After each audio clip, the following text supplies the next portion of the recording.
네, 한일 군사정보 보호협정 종료 결정과 관련해 오늘은 김현종 청와대 국가안보실 2차장이 추가로 설명에 나섰습니다. 협정 종료에 대해 미국이 실망스럽다는 입장을 나타낸 것에 대해서는 미국이 희망한 대로 되지 않았으니 당연한 반응이라고 밝혔고 지소미아 종료 결정 과정에서 한미 간의 긴밀한 협의가 있었다고 설명했습니다. 청와대 연결합니다. 신호 기자. 네, 청와대입니다. 자, 어제 종료 결정 이후 일고 있는 파장, 또 우려에 대해서 청와대가 조목조목 브리핑을 하던데 일단 청와대와 백악관 사이의 소통, 이 부분을 김 차장이 강조하더라고요. 네, 맞습니다. 김현종 2차장은 1시간 전 생방송 브리핑을 통해서 이 한일 군사정보 보호협정 종료 결정의 과정과 그동안에 있었던 한미 간의 소통 과정을 설명했습니다.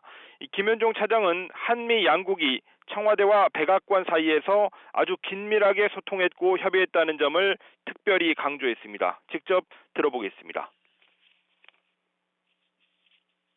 정부는 이번 한일 갈등 문제를 비롯하여 한일 지소미아 문제에 대한 검토 과정에서 미국과는 수시로 소통을 했고 특히 양국 NSC 간에는 매우 긴밀하게 협의를 했습니다. 미 백악관 NSC와 거의 매일 실시간으로 소통했고 양국 NSC가 이 문제로 7월과 8월 2달 동안 9번이나 유선 협의를 했다고 밝혔습니다. 그러면서 이번 결정이 한미동맹의 약화가 아니라 오히려 한미동맹 관계를 한 단계 업그레이드 시켜서 지금보다 더욱 굳건한 관계가 될 수 있도록 노력할 것이라고 밝혔습니다.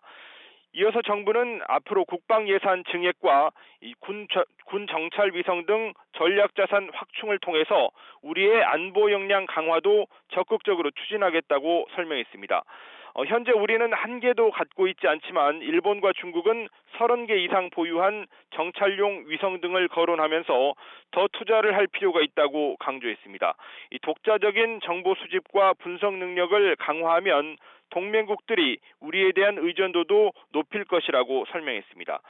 김현종 차장은 외교적 해결을 위한 우리 정부의 노력을 설명하면서 지난 15일 광복절에도 일본의 고위급 특사를 파견했지만 일본 측은 아무런 태도 변화를 보이지 않았다는 새로운 내용도 밝혔습니다.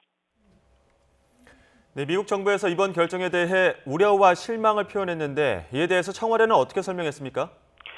네, 김현종 2차장은 그동안 미국 정부가 지소미아 연장을 희망해왔던 것이 사실이라고 밝혔습니다. 이 폼페이오 미 국무장관 등이 표명한 실망감은 이런 희망이 이루어지지 않은 데 따른 당연한 결과라고 설명했습니다.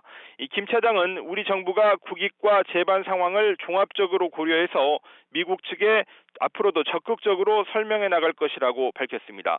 이 설명을 종합해보면 미국은 우리 정부가 지소미아 종료 결정을 하게 된 이런 상황에 대해 실망감을 표현하고 있지만 이 그동안의 과정은 청와대와 백악관 그리고 외교 국방당국 등 다양한 차원의 경로를 통해서 수시로 설명했고 미국도 그 과정을 이해하고 있을 것으로 본다는 얘기입니다.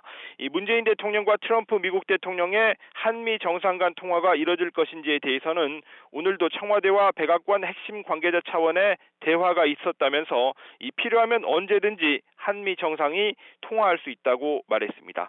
지금까지 청와대에서 YTN 신호입니다.